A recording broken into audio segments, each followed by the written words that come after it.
Olá, aluno, como é que vai? Tudo bem? Professor de Deus, espero que você tenha tido um bom final de semana.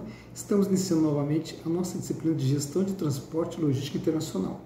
Nessa semana nós estaremos trabalhando na unidade 6, que trata sobre internacionalização de empresas. Nossa principal habilidade seria comparar os meios de internacionalização. Os descritores seriam, descritores de desempenho seriam comparar o comércio internacional com o nacional, ou seja, como é que está o comércio internacional em relação ao nosso país. O que o Brasil tem feito, o que o exterior tem feito, quais são as demandas, quais são os crescimentos, quais são as políticas, as possibilidades de crescimento que a gente tem comparado às ações do exterior. E também estaremos trabalhando com a comparação com os meios de internacionalização.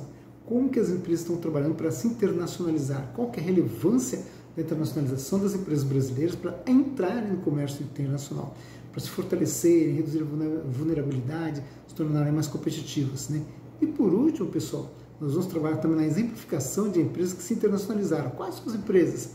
O Rabinos, por exemplo, é uma delas. O Itaú, o Banco do Brasil, são empresas que estão lá fora, dando cara, lutando, batalhando e mostrando a marca brasileira. Tá bom? Por último, é importante você ler os guias de estudos, assistir as videoaulas, cuidar com os prazos dos micros, nossos desafios, e tem um fórum temático para você responder também. Não se esqueça aí, tá bom? Se precisar de alguma coisa, me contata. Um abração. Fui!